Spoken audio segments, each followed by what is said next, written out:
Actuellement, donc Charleroi est la seule chambre de traitement. Est-ce qu'il est prévu qu'il y en ait d'autres en Belgique francophone?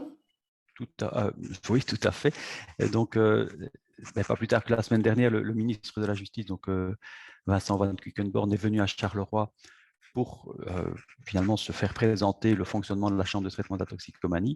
Et en fait, il faut bien comprendre que ça s'inscrit dans une décision politique déjà un peu plus ancienne, à savoir que dans l'accord de gouvernement du mois de septembre dernier figure la généralisation des chambres de traitement de la toxicomanie à l'ensemble des arrondissements judiciaires.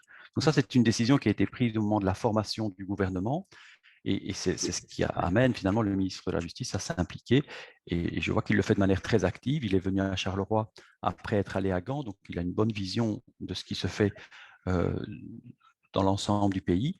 Et il a confirmé sa volonté d'avancer dans cette direction-là, donc dans la voie d'une généralisation des chambres de traitement de la toxicomanie.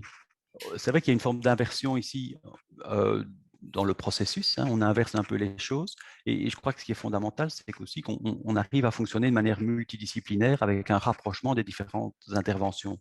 Ça, c'est un défaut majeur, je trouve, actuellement, c'est que chacun fonctionne dans sa fenêtre d'intervention, et puis finalement passe le dossier à une autre instance, et les gens ne se parlent pas, ils ne se connaissent pas assez.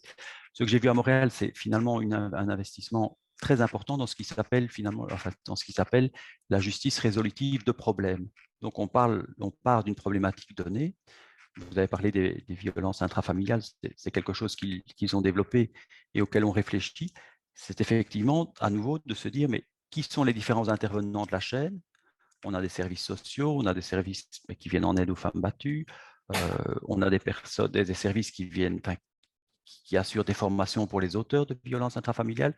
Et en réunissant toutes ces personnes et en construisant finalement une approche conjointe, on peut, je pense, arriver à de très bons résultats, avec aussi l'idée que le suivi, le poids que peut mettre un juge dans le suivi d'un dossier, il a beaucoup de valeur, en fait. Et donc, ça peut s'envisager pour ça. Ils avaient un programme aussi intéressant à Montréal au niveau des gens qui étaient poursuivis pour des conduites sous influence d'alcool.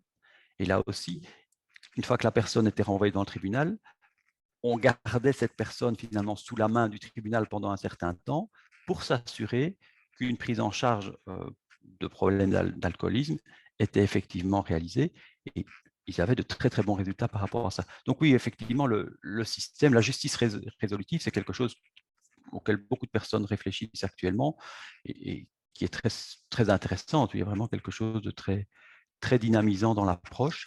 Et je dis toujours avec cette dimension multidisciplinaire qui, à mon avis, peut apporter beaucoup de choses.